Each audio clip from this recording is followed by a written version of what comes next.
Hi everyone, delonewolf here and welcome back to EVE Talk, your weekly look at the market in EVE Online. And for this week we got quite a little bit of news, and of course I should start with the elephant in the room, which is that CCP has launched some store packs, including one that also gives out a fully fitted retriever and all the skills to fly it. There is quite a bit of talk about this, and I myself am very disappointed and baffled by that decision, but more on that later. The extra product will be the mining ships. That'll give us a chance to take a look at the retriever and the potential impact on the market from making such a decision, and that's where I'll also elaborate a little bit on my thoughts with this move. The other news is of course the patch, the Road to FanFest patch that hit the server, which means that we now got the better reflections in the game, which is a nice graphical update, especially on Amar ships with their golden plates. We also got the battleship buffs, and then with a little bit of a snag in the blueprints and skill books, we did get the new compression system, which honestly I think is a very good system, especially for groups, for corporations, alliances that want to have more organized mining operations. I think it is a very big boon for them. And then the final news item is the Plex for Good drive that has started for humanitarian aid towards Ukraine, which is of course a very nice initiative from CCP, especially because for this one they will match the first or up to $250,000, I believe it is, in donations themselves. So that's all that's been going on, and that should potentially have quite a bit of impact on the market. So let's first of all take a quick look at the New Eden store, see what's happening there. If I'm not mistaken, we got some sales on battleship skins. Yeah, exactly. Here you can see Steel Cardinal skins, for instance, are on sale. Oasis of Faith skins. Serpentis skins for the Galente ships, that's pretty nice. Hazard control skins for Minmatar, pretty good stuff. And then we also have some sales happening for mining barges, mining ships, and things like that. So yeah, if you want to get those skins, there is a sale going. Quick look at the services. I don't think that there is anything happening here at the moment. No, these are just the package discounts, so that's all normal. That means that we get to move on to the market, and as always we start with Plex and stuff coming in at 245.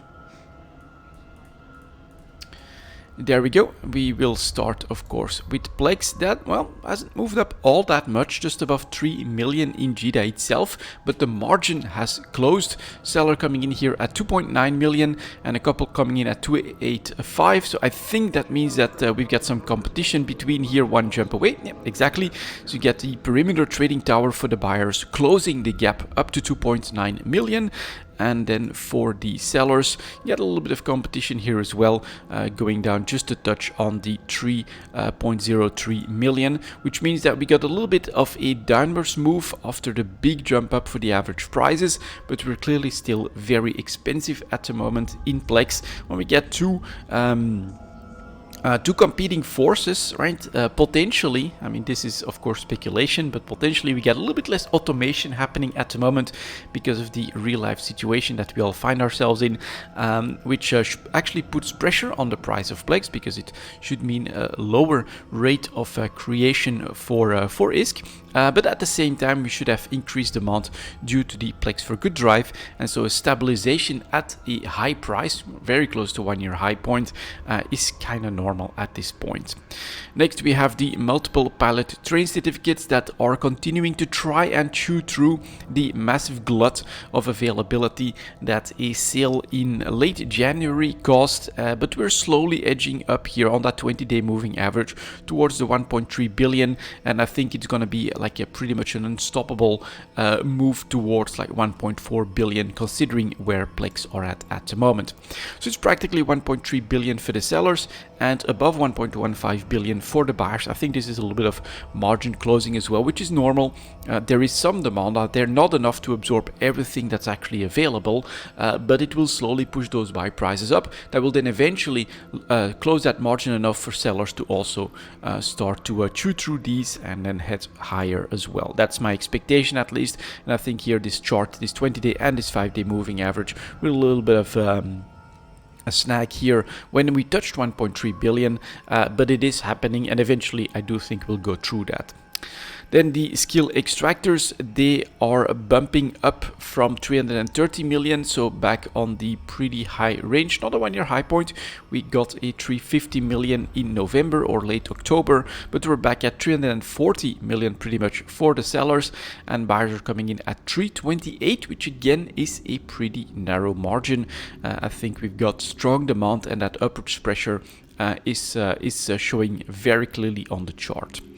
The impact on the injectors, I think here the longer trend of not really needing too much when it comes to those skill points. CCP is still also pretty generous with the skill points. I just got my other batch of 150,000 done last week. So this is continuing to see pressure as players have absorbed the big meta change that is the mining changes that were launched in December. I think we do have potentially a big meta change now with the battleships getting buffed quite massively as well. There's definitely going to be some really beefy fits that will find their place in even nullsec and large-scale warfare. But battleships have always, in my opinion, been part of a normal skill path for almost any player, and that's actually still like very doable in training times. It's only once you get into the capital ships, the larger ships, that you get into those ridiculous training times where these skill injectors become far more attractive. So I think that the impact there should not be too much, and at the moment, yeah, we're back down to 630 million, which is pretty much where we started off last year. Sellers coming in at 632, buyers at 592. That's still a bit of margin between sellers and buyers here, showing that the demand is not that strong, and that is what's pushing the pressure on these large scale injectors. Small scale injectors, I don't expect them to buck the trend here. Yeah, exactly. This is pressure across the board. I think we can really talk about the pipeline for mining operations having found or discovering their full potential, everything getting fully organized by those players, and so the need potentially for skill injectors is going down, and so we get this pressure here heading back to a 130 million as well, a little bit above that, just where we started off last year. 127 even now for the sellers and 118 for the buyers. Bit less margin. We do have a sharper drop off here on the chart for the small scale injectors, so perhaps we'll see a normalization here, a bottoming out a little bit sooner than the large scale injectors, but the general trend is clearly down for both of these. And do we still have an exception in the daily alpha injectors? Yes, we do, now substantially above 45 million. 20-day moving average, just a straight shot up here, a couple months after the massive sale that brought us back in the 40 million range. 46.5 million for the sellers, 42 million for the buyers. And some of you guys actually mentioned that my main story behind the daily alpha injectors is that this is actually a very nice item for new players or alpha players that want to set themselves a daily goal of around 50 million so that they can keep upgrading their characters. You guys pointed out that, well, there are alpha characters that can be used as alts by more veteran players as well, and filling up that daily alpha injector quota for those alt characters does increase demand for the daily alpha injector as well, and I think that will play a very big part in all of this. Obviously the EVE Online player base does know how to optimize every tool that's in the toolbox, and the alpha players, alpha characters are a big part of that, and daily alpha injectors are a big part of basically molding those characters into what their best potential is for the use case that they need them for. So that is definitely a big part of demand for daily alpha injectors. I would still not be surprised if quite a few players though just play the game that way. I've got an alpha character, I want to make 50 million, 45 million, get my daily alpha injector, and try to build my character out that way. That's my opinion though. Next, or finally, we have the hypercores that are shooting up quite substantially. Perhaps a sign of inflation, perhaps a sign also of more action in the hypernet market. I think that is possible. Maybe even the plex for good drive could be a part of that. I've already seen some initiatives, some players trying to like sell special stuff and you know, pledging the gains from that sale to plex for good. So perhaps this is a potential reason why there might be more need for hypercores, because in the end, while sure from the users the Hypernet Relay is a form of gambling, the way it is actually set up is that it is gambling that has pure odds, you could say. There's no way to cheat the system. If there's 124 buyers or tickets, then those are your exact odds. There's no zero like in roulette or anything like that, where the house basically always wins. It is a fair system, and I think it does have its use if you want to, for instance, organize a sale and then mention that, all right, you know, I'm selling a tournament chip, and that ISK will be turned into plex, which will then be sold or you know, contracted to CCP plex for good for the plex drive. I think it's potentially an explanation here. Next up, we've got the mineral market. You may already have spotted it. Not such good news for titanium. That's coming in at 11.05. There we go, and we start with titanium that is under pressure and unfortunately is failing to defend the 4.5 ISK range. I would have loved to see this 5-day moving average stay above that 4.5, but it is not happening. More sellers are coming into the market and pushing the price back down.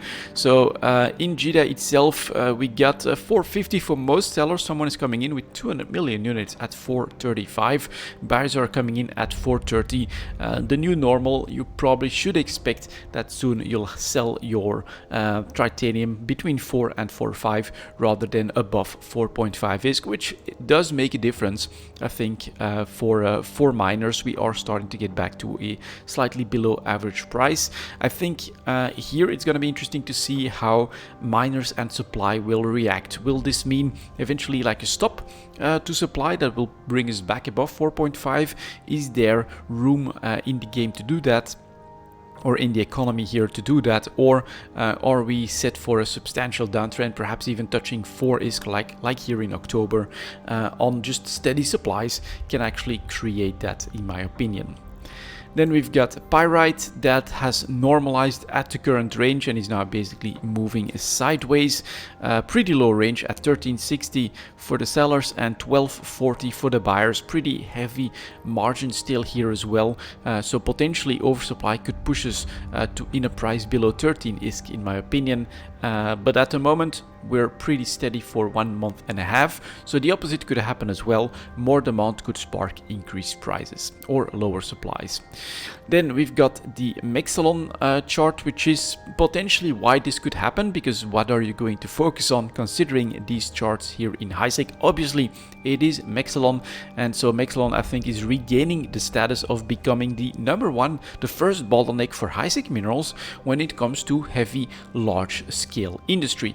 And that means that we've got increased demand with these increased volumes and a price that goes above 75, with even quite a bit of purchasing happening.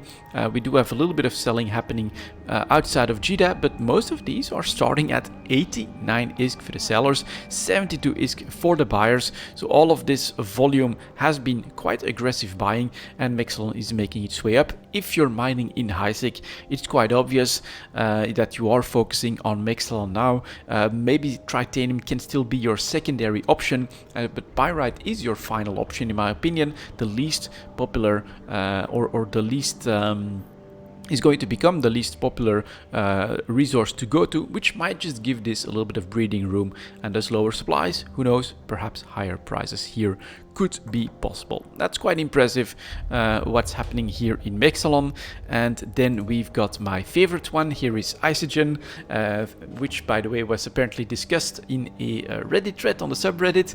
Pretty funny to see my own name there. Very yeah, nice comment. Thank you very much for that support. But yeah, here we find ourselves in the Isogen chart that has basically doubled in price over the last couple of months. I think that was the question in the thread itself, which is, as was pointed out here, due to the volumes of the quantities of the sell orders starting to really drop. So we are eating into the old reserves that people have of Isogen. Isogen, the biggest casualty when it comes to minerals of the time of plenty, which NCCP had to try to turn back through scarcity. It really became just an afterthought, a side product that was so ubiquitous, so common, that people had massive stocks of it and just, stored it with no second thought. You see here, we went to below 50 ISK a year ago. I think we went to like 25 ISK or something like that for Isogen at its low point. Crazy price, especially if you consider that normally that costs more than Mexalon.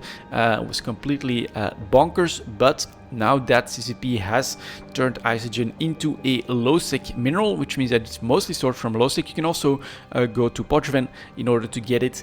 The supply-demand situation finds itself in a completely different situation, and as a result, we're now chewing through those reserves. When we were stuck here on the 100 to 125 type of ranges, we still had sell orders of hundreds of millions of units coming in, but you can see here that we are starting to come down.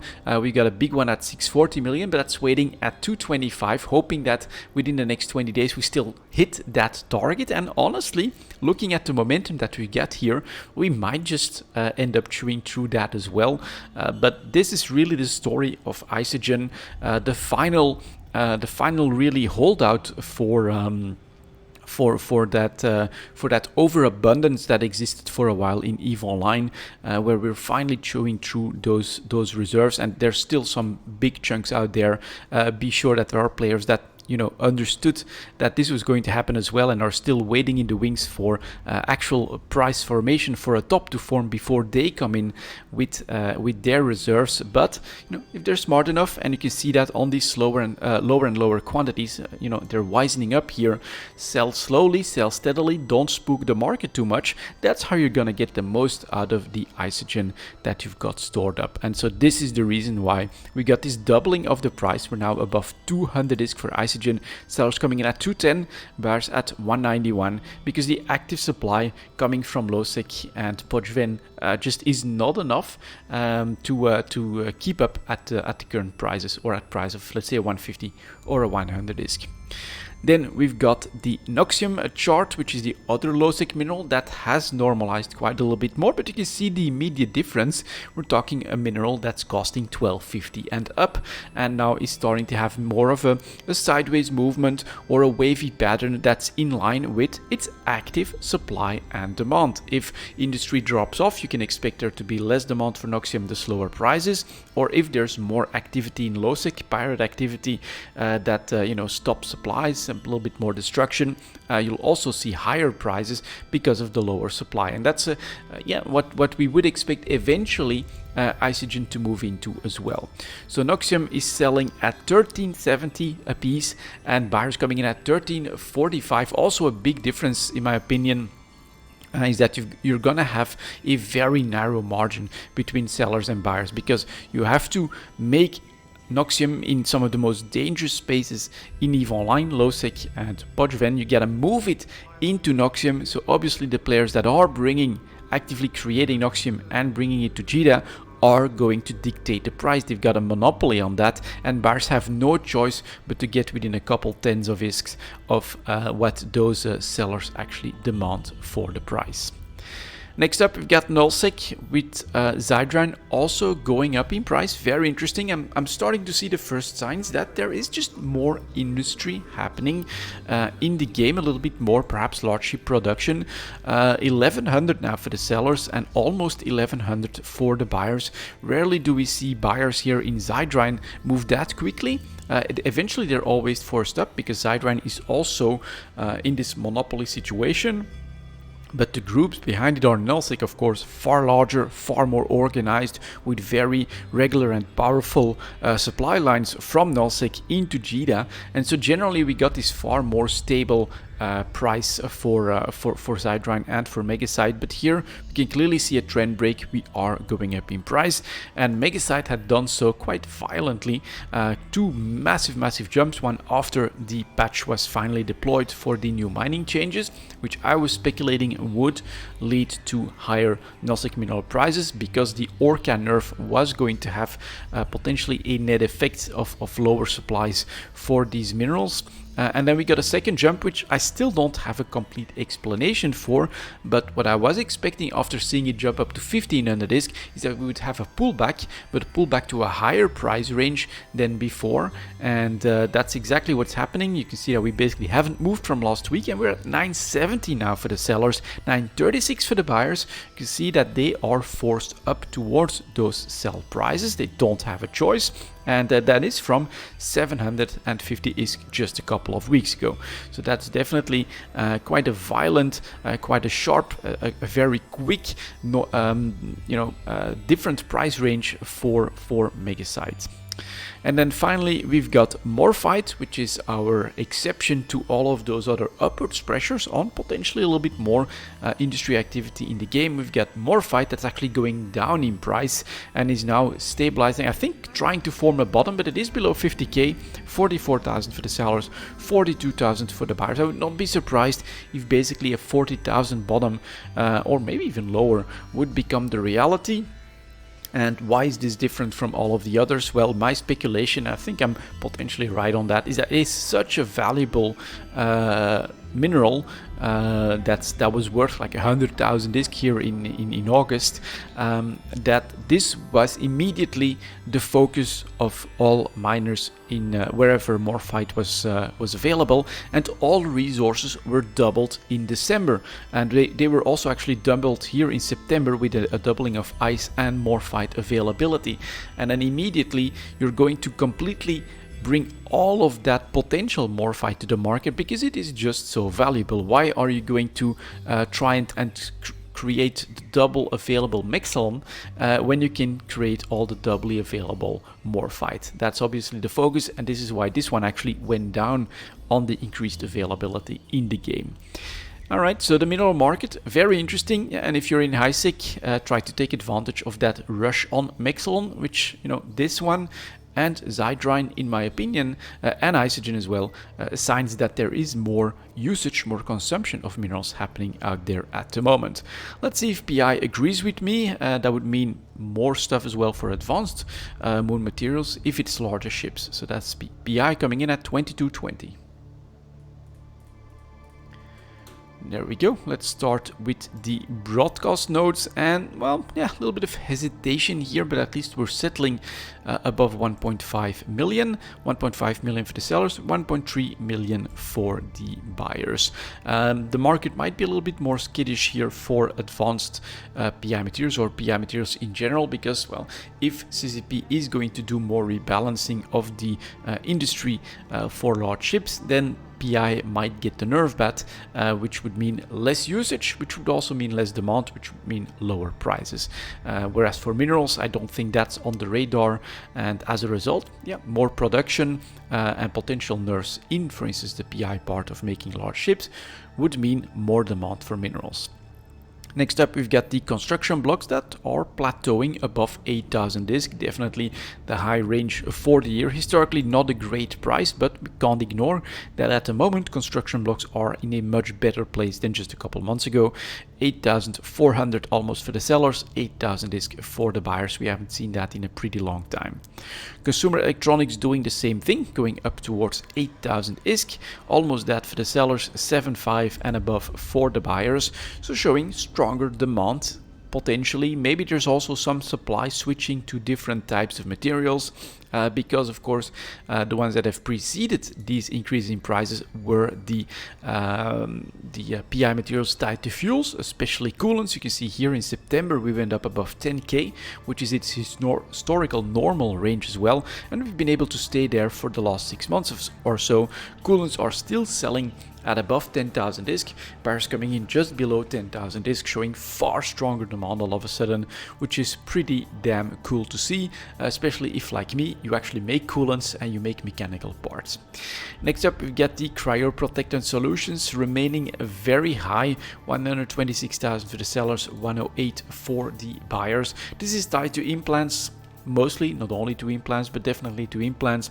And so the run up here that happened late last year was because of BPCs dropping as part of an event. At the moment, it's basically still expensive. I would say wait. You've had plenty of opportunity over the last year, and I mentioned it in almost every EVE talk as well. If you can buy substantially below 100,000 disc, you're basically investing in cryoprotected solutions, waiting for either a CCP, which was my playbook, a CCP announcement of new implants, which would either be tied to the compression technology or to the Edencom ships. That would create that opportunity. But yeah, we actually got a second venue of speculative high prices for cryoprotected solutions, which is the increased or the sudden drops of BPCs as part of the reward structure for an event. And so here, basically, we're still in that sell opportunity. If you, still have those cryoprotectant solutions that you maybe bought for 90k, 95k or something like that, there you go, your 25-30% profit is waiting for you. You can easily sell above 120 at the moment. Enriched uranium is heading towards 10k slowly, not really breaking out just yet, but 10,000 for the sellers, 9.6 for the buyers, does show a far healthier market than the last couple of months, or let's say a year ago when we were below 6,000 disc. Integrity response drones, a couple more months and that chart will be better. 175 million and able to stay there. So unlike the minerals, I would say the market is kind of still in a wait and see approach, but definitely away from the bottom prices. Almost 1.8 million for the sellers, almost 1.7 million for the buyers. Mechanical parts, that's really good news, I would say, heading back towards 10,000 disc in the last couple of weeks, which is its historical normal price. 9.7 for the sellers and 9.2 for the buyers. A very, very nice comeback. If, like me, you've held on to a lot of those PI materials that were produced over the last year or so, you're looking pretty good. Same story as with the Isogen. Make sure that you don't sell too aggressively, don't spook the market too much, but this is a great time to sell those PI materials tied to fuels, which is what I've always focused on personally. It always felt like an easy choice because you have that constant consumption that's happening through the fuel blocks. Next up, we've got nanites. That's, well, showing a little bit of volatility, but not really willing to break out just yet. Back below 5,000 for the sellers. Super close to those buyers, though, which are willing to pay 5,000 disc for nanites. Then we've got the nano factories, and here is a first sign that maybe some more stuff is moving in industry. Definitely a breakout 1 year high point, 1.5 million for the sellers and buyers, already up to 1.4 million as well. This doesn't look like a buyout or something like that. This feels quite a bit more structural all of a sudden. So I do think that industry is on the up in the big ships. Organic mortar applicators not moving just yet, still stuck at 700,000 disc, 740 for the sellers and 640 for the buyers, but notice the volume spikes, so there is potentially under that stable price quite a bit of movement, some position taking that is happening, and maybe an upward swing could be on the books. So yeah, if you have some, or if you want to still try to buy some cheap below 700,000 disc, this might just be the time to do so. Recursive computing modules are back above 1 million, so that does show again that increased demand. 1.25 million for the sellers and almost 1.1 million for the buyers. Robotics able to stay around 70,000 disc, 70 for the sellers, 68,000 for the buyers. That's a narrow margin, so potentially if not enough supply comes in, we could break out to another high range. Very good news again on this 1 year chart for those that produce around fuels. Historically though, not as good as coolants, not as good as mechanical parts. Robotics should cost around 100,000 disc. Self-harmonizing power cores next, also climbing away from that bottom and actually making its way back to a far more normal range. 1.7 million for the sellers, not too great in the availability, and buyers forced up to 1.4 million as well. Sterile conduits doing the same thing. Sellers, let's see if they're at 1.4. Yeah, 1.5, 1 year high point for the sellers. Buyers still only up to 1.2 million, so that's a little bit more that pattern of, yeah, not really sure if that's what's going to happen, but clearly some people are expecting increased demand for advanced planetary materials, which in my opinion, even if they get nerfed in industry, if this makes it more accessible and you actually get that higher production, for instance for the dreadnoughts, that could indeed sustain higher prices. Then we've got the Yukomi superconductors. This one is really doing its own thing.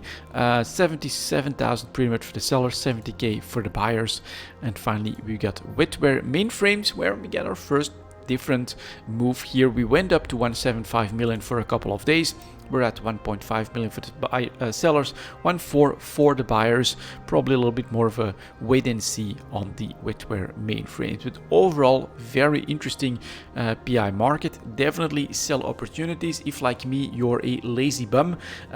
Focusing on the easy to make fuel-related PI materials is really nice. At the moment, we did need a lot of patience to see these prices back. If you're more in the speculative realm or in the industry for large ships realm, then I think the advanced PI materials market is maybe a little bit worrying because of those higher prices, but definitely a good sign that activity is picking up as well. Next up, advanced moon materials, 3040. Actually going to take a quick drink.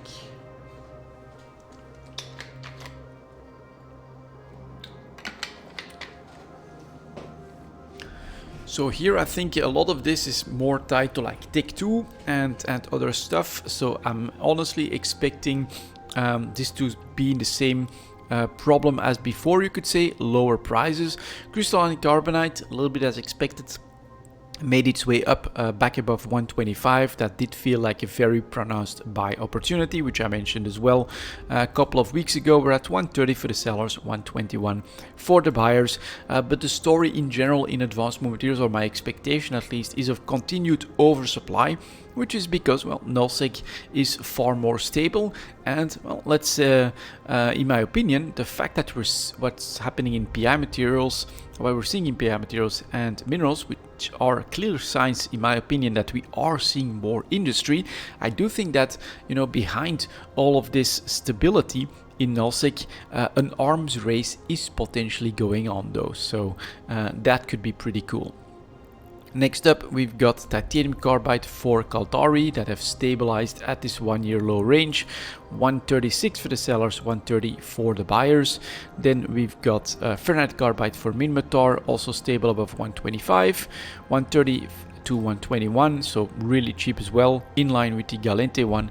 And finally, tungsten carbide for Amar, that's actually now doing its drop below 125. Interesting, a little bit late to the party, seems to be the story for the Amar stuff, but 122 to 110. Again, I would say same story as with the Galente one. This is a buy opportunity. Try to buy below 120 or something like that. I think you're making some really good purchases. I think this will get closed by next week, where we will be back at that 130-ish range for the sellers. Not a nice sell opportunity, not a quick trade, but on a longer term, if eventually, for instance, nullsec goes back to war, that's when you can obviously have those really cheap tungsten carbides, bring them to the market and make a nice profit. Next up, we've got the meta materials that are, always have to look a little bit. Here is photonic meta materials for Galente, flat just above 10k. So obviously again, and even sellers coming in below 10,000 disc, buyers at 9.9, which is very, very low. Then we've got non-linear metamaterials for Caldari, a little bit of a comeback, but still below 20,000 discs. So from a year ago, this is still a low or below average price, and even more is coming in already. 19,000 for the sellers, 18.7 for the first buyer. Then we've got plasmonic metamaterials at around 15,000 disc, which again you can see is clearly below average. Even below that for the sellers, quite a bit of aggressive selling, I would say here as well, willing to break those round numbers quite easily. And finally, terahertz metamaterials also clearly below average. 13,400 for the sellers, 13,300 for the buyers. Willing to just dump straight towards those buyers. Obviously, it's also an import material, so buyers have to always close that gap. But at the moment, pressure is across the board for these Tech 2 related materials, and I don't expect a different story in the other advanced move materials. So here we had fermionic condensates. This was an exception. That did basically shoot to a 1-year high point of, well, even a 100,000 on a day, but we're already back down to 73,000 for the sellers. Buyers are at 68, so maybe we'll settle a little bit higher, but honestly, I think pressure is just going to continue to build, and we will get back towards a 65-60k range in a matter of a couple of weeks. Ferrogel, that's more the story that we were expecting. 1-year low point, 26,000 to 26,000. Then we've got a fuller ride, 1-year low point, staying well below 700 discs, 630 even for the sellers. That's kind of crazy. Hypersynaptic fibers, 1-year low point, selling for 8,250. Nano transistors bumping from a 1-year low point at 3.5, but bumping to, well, next to nowhere. 3.7 for the sellers here. Buyers are still below 3,500 disc. Phenolic composites, 1-year low point yet again. 1,100 disc for the sellers, 900 disc for the buyers. Really struggling. Or you could say, well, it's a very plentiful time, bountiful time in these advanced boom materials. Mining has gone up. We've got a quiet low sec, null sec. And this is what it creates. It creates plentiful resources and thus lower prices. I think even our new advanced boom materials like what is this? Pressurized oxidizers are just above 10k. Not a 1-year low point, but clearly not selling too expensively. Reinforced fibers have a more pronounced downtrend here, also touching 10,000 disc. Ceramic fibers, another 1-year low point, 250, and below 235 for the sellers. That is kind of crazy. I do think here we should consider, again, for the longer term, right? Not for a quick turnaround, but you could consider trying to buy those really low advanced materials, 1-year low points, slowly, right? Don't spook the market, don't put all your risk in that basket, but holding or slowly buying some of these, I think makes a lot of sense. Let's see if there's an impact on Tech 2 ships coming in at 36.45. Let's start here with the Basilisk. That despite the big volume spike at the 1-year low point below 180 on the chart, which I also said, you know, if you want to take to investment, buy here. It makes a lot of sense. A lot of people, I think, followed that advice. But interestingly enough, considering everything that's happening in advanced movement, perhaps not a surprise, but it's not really able to break the price back out. We are talking 170 million for the sellers, 155 million for the buyers. So we're in another week where, yeah, try to buy a Basilisk, 160. I mean, look at this chart. It does make a lot of sense. Then we've got the Cerberus, same story, 1-year low point going even lower this week. 182 for the sellers, 173 for the buyers. If I could buy a Cerberus for 175, I think anywhere in the past would have done so all day, every day. But again, that one warning though, right? Don't spook the market and don't go too crazy. If you buy one Cerberus, you know, we could always still go lower. I would always be very careful, but this is really honestly what I've been waiting for that bargain hunting period that I've been waiting for like, or looking at for most of the last year, ever since the changes to industry did have that volatility after that very stable period with a lot of pressure, and right now we're seeing that really pull through. Guardian also 1-year low point touching 160 million to 151. So I think I have, let's see if I got anything in the holdings. No, I got a Nemesis here. And am I trying to buy something? Yeah, so I will have picked up, for instance, here a Guardian at 172, including taxes on this downtrend, which is granted too early. Still, if I get a 170 on the chart, it's not that bad. But right now I could, for instance, try to buy another one and lower my average price even more. I have only one Guardian at 172. I don't have half a dozen or a dozen of them. So that's the way I would approach this. Right? It was a 1 year low point. I bought one at 172, including taxes. So we got a new one. I could buy another one if I want to. I have my investment. I know where it's at. Next up here we get the Hound. So now it does start to feel across the board, which we've seen in advanced moon mats. Here is the Hound coming in at 22 million, buyers at 18 million, substantially below 20. Yeah, that's another one. You know, put up the buy order, try to grab a couple cheap ones. Makes a lot of sense. Make sure you can still buy later as well. The Ichthyrsa, our Triglavian ship, is of course an exception here. It is completely different because it is Triglavian tech. It is low though, 600 million, 623 to 570. So the average price is actually around 600 million, which means that buyers at the 570 range are picking up the ship from time to time. That's actually pretty interesting to see that happen. But yeah, pressure is here as well, but it is a completely different beast, of course. If I could maybe show that in industry, right, because it does require this part right here, which is coming from Potvin. Then we get the Ishtar, expecting another 1 year low point. Yeah, we're actually landing on 180, and you can see the volumes actually going up. So there's a lot of supply, but there's also some speculative position taking that is happening here. 178 for the sellers, 163 for the buyers. And that's another one. That's actually a wide enough margin. 160 on the chart. Let's see if we can get that to show right here. Yeah, another absolutely yes. Manticore is actually not really willing to go all that low. It is at the 1 year low point, but I'm also looking for that Hound at 18 million for the buyers. Manticore 23 million to 22.5 million. That's the first one where I would say, yeah, there's better bargains out there than the Manticore. I think this one could go lower. Then we get the Munin, 1 year low point as well, 170 to 150. So you can buy a cheap one here, absolutely. Then the Nemesis, which had bottomed out, or which has bottomed out at this point. And so you can see here I bought one 19.5 million including taxes. That's the price point that I put up here. 21 million for the sellers, 19.3 for the buyers. But again, this to me is more of a long-term investment. I'm hoping that eventually maybe Bombers Bar can make some waves, or that a big award does happen where stealth bombers have their place, and then we could hopefully sell at a much better profit.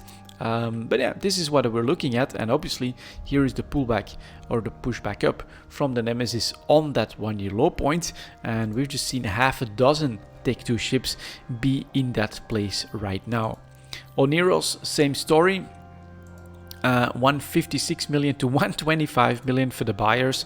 I've always mentioned here, by the way, to be a little bit extra careful because the volumes are below 25 on a daily basis. I would never even hold more than one. If I made the wrong choice and, for instance, bought at 150, right, when you can now probably buy one at 130, I would, say that's it. We're waiting for 180 to come back.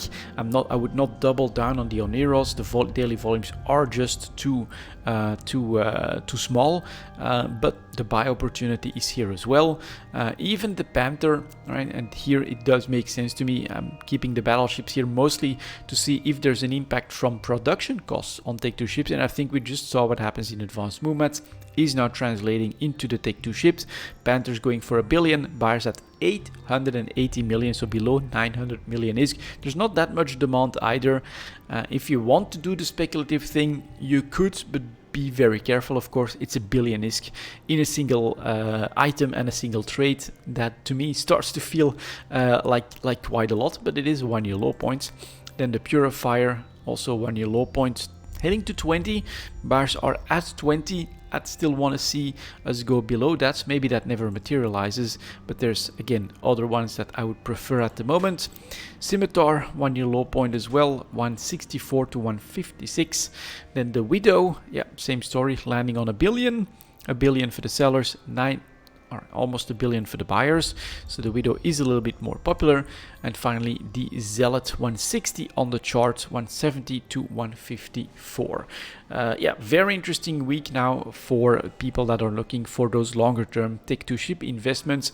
Many one-year low points, including the advanced move materials.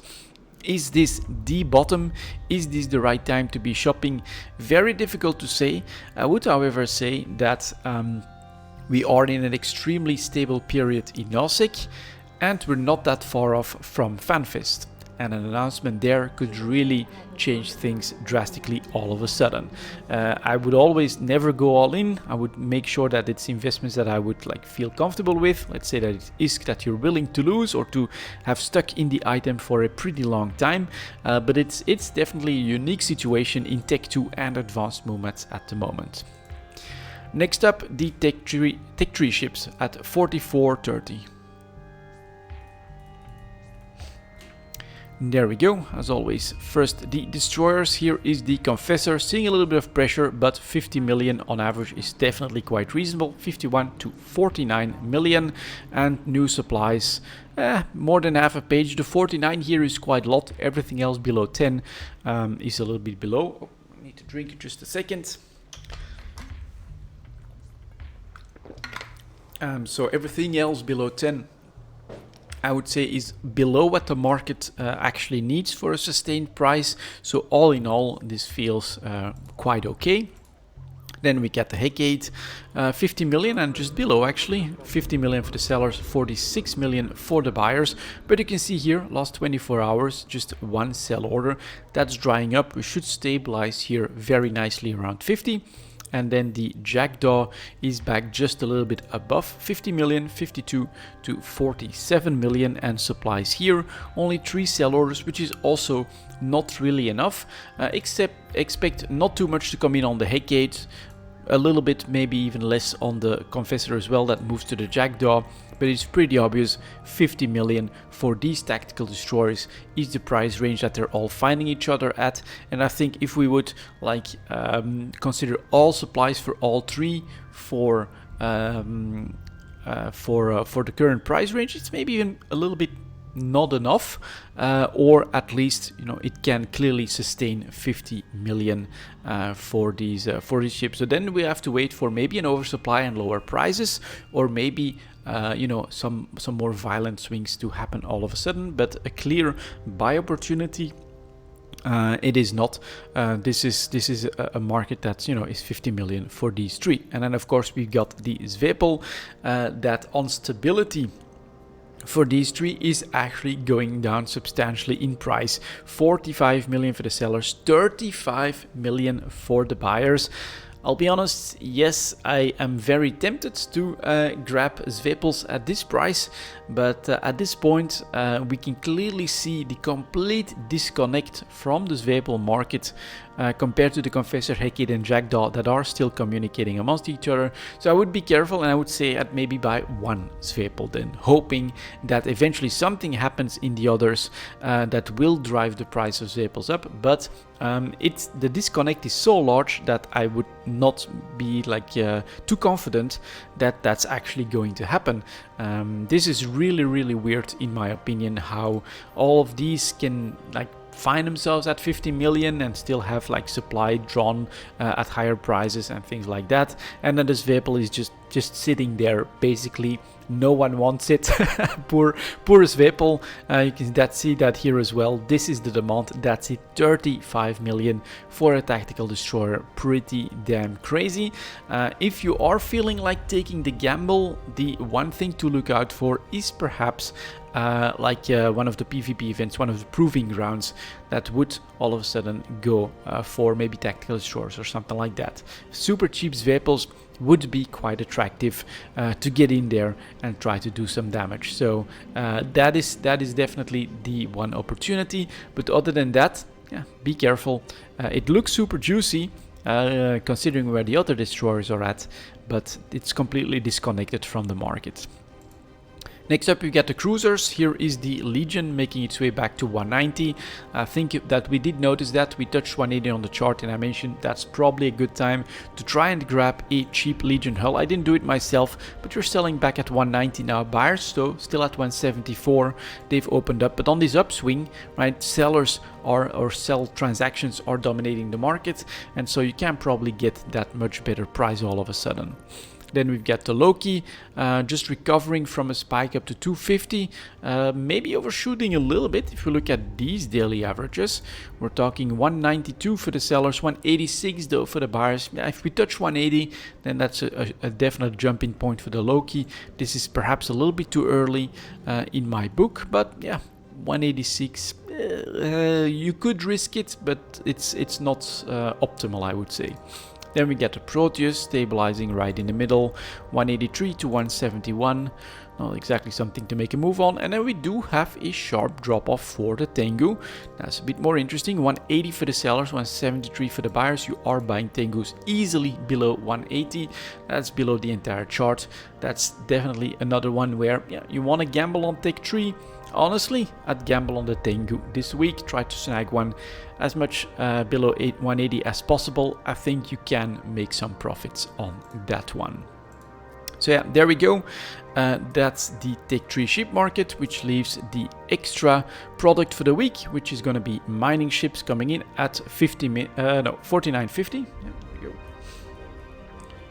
Like that, and this time we'll do them in reverse order so that I can end on the Retriever. Here is the Orca, that L is not needed. So here is the Orca, 1 year high point above 2 billion ISK, right? 2.1 billion for the sellers, 1.9 billion for the buyers. Obviously, there is more use now for the Orca, especially since it will be able to provide compression to a fleet, even in high sec for moon mining. That's really powerful, and that does mean that there is going to be that increased demand. So very impressive, super expensive. I think I have 4 of them or something like that, made many years ago. Those have obviously gone up in value quite crazily. Then we've got the Porpoise right here that should see quite a nice increase as well. Yeah, from January on the announcement and the testing of, all right, the Porpoise is also getting compression. I think it's gas and minerals, correct me if I'm wrong on that one. Maybe ice as well, I'm not really sure, but clearly a pretty nice price tag as well. 120 million for the sellers, 105 for the buyers. This actually feels like it's doable, right? If you want to head into that trajectory for your pilot, then the Purpose is definitely a nice jumping point that will allow you to provide compression in mining belts and things like that. So that's pretty damn cool. And then the Rorqual, we're not gonna check that. This is high sec after all. But let's go to the mining ships and take a look first at the exhumers. Here is the Hulk. Tech 2 under pressure, so actually quite affordable at the moment. 240 million to 220 million is definitely a below average price for this 1 year chart. Then we've got the Mackinac that is also below 250 at 245 for the sellers, 220 for the buyers. Quite affordable. It's all relative, of course, but on this chart looks like it's quite okay. And then the Skiff, the poor Skiff, is actually at a 1 year low point, 170 million to 143 million. So even your first Tech 2 ship is clearly more affordable, but yield-wise, it's not that great. I think most more solo-minded players shoot for the Mackinac. And then we get the mining barges. Here is the Covetor. That's actually going up in price to 50 million. Which I think is also a little bit normal. We see some upward pressure on the prices for minerals, a little bit more industry action happening, and well, yeah, more mining needed through mining barges rather than Orcas, Rorquals and things like that. So I actually have a 50 million Covetor. The Procurer is shooting up to 63 million, 43 million for the buyers, and then the Retriever has a little bit less, but is also up to 50 million ISK on not a lot of availability, which is kind of strange if you can buy them straight from CCP through that store pack. And I think, yeah, to end the video, I will talk a little bit about that. As I've said at the start of the video, I'm actually a little bit baffled by the decision, and I am very disappointed that CCP would do this. To me, this is 100% outside of the bounds of the integrity of the sandbox. This should not happen. This should not have happened, and I think this is a grave mistake. Yeah, as I've said, this is not what should happen in a sandbox. You are creating ships that normally are built by the players, mined out by the players. You are creating them out of thin air, including the problem that I think I saw mentioned in a couple of these threads, that you're basically going to allow them to be teleported in whichever station the player wants. And yeah, we always had that line of, yeah, all right, destroyers, right? You can basically create them through doing the tutorial as well. So industry for destroyers always has to compete with that aspect in game as well, that they're just poofed into existence. But for the retriever, that is not the case, and for me this is really a bad line to cross. Yeah, as I've said, I'm definitely very disappointed by this, because to me this really does mean that EVE Online, let's say that I'm having a very hard time now saying that EVE Online is the greatest sandbox game in the world, because it has just moved from that to the most sandboxy pay-to-win game in the world. Unfortunately, this to me really is that line between what is considered to be an acceptable form of pay-to-win, where you can buy power, but you can basically only do so by buying other players' efforts. Now you are buying power straight from the store, straight from the developer itself, without any player input or impact. And that is the move from the sandbox integrity and a game that has a pay-to-win element, but because you can only buy what players create, that is a difference. And here you are into the just pure pay-to-win, which yeah, to me is not acceptable. I would also say that what I find in a sense the most worrying is what I personally am feeling at the moment. And what I'm also kind of getting as a vibe from the comments that I've read on Reddit about this topic is that there's no anger, right? There's also no passion here. In me, I'm just more sad and disappointed, and I think I got that vibe from other players as well, or from other people that talked about this as well. It's more a sense of defeat that I'm getting here, because I don't see anything or any reason to expect this path to change.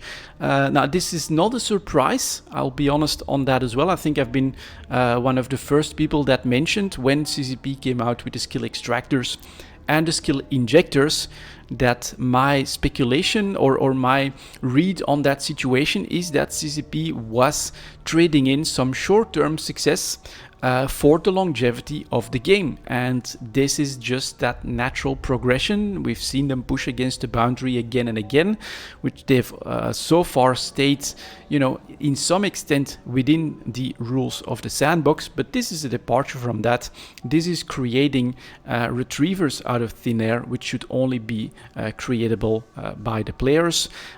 Some of you guys might say, well, maybe it won't be very successful, right? What's like 100 retrievers in the massive game of EVE Online at this point? To which I would say, sure, but if that's the result, and if that's then also potentially the expected result from this pack, why would you make that choice? I can only see this as then being setting the precedent, testing the waters, right? Have we broken down the player base enough that they'll accept this as well? Which unfortunately I would say they have. And if it becomes wildly successful, and we're talking tens of thousands of retrievers all of a sudden, then we do, I think, start to recognize the problem. And I would also say at this point, I would no longer take the bet that CCP one day won't come out with, here is a battleship supporter pack, here's your fully fit battleship, your fully fit marauder, maybe an Abyss supporter pack. Here's your fully fit Gila for Abyssals. Why not a Titan pack? Here's your fully fit Titan, all the skills. Just inject that stuff. Pay us, I don't know what, $1,200. There's your Titan. I wouldn't bet on it anymore. That's not in the future for EVE Online. So as I said, unfortunately, I myself, I don't think I can call myself an EVE Forever guy anymore, and I really do think that this will eventually kill the game. Quite unfortunate. As I've said, at this point for me, my feelings are mostly I'm very disappointed, I'm very sad, and I feel kind of defeated because of this, which was not exactly the mindset that I was expecting 1.5 months before FanFest. But that's honestly how I feel, and this really does sap my motivation to keep playing the game, to put effort into the game. I will keep doing it. I'm not sure exactly for how long I'll manage, but I do feel myself basically transitioning from a participant to an observer to see how this experiment will play out. I'm not blaming anyone. I'm not mad at anyone. I think basically we have to accept that the only constant in the universe is change, and that includes EVE Online. At this point, I think that there's probably some really logical reasons why these steps are taken, but unfortunately that does mean that the game is changing in nature in a way that I personally don't see a forever future in. Let's put it that way. I hope I didn't depress you guys too much with that, but these are my honest feelings on that situation. As always, guys, thank you very much for watching and listening, and I'll see you guys next time.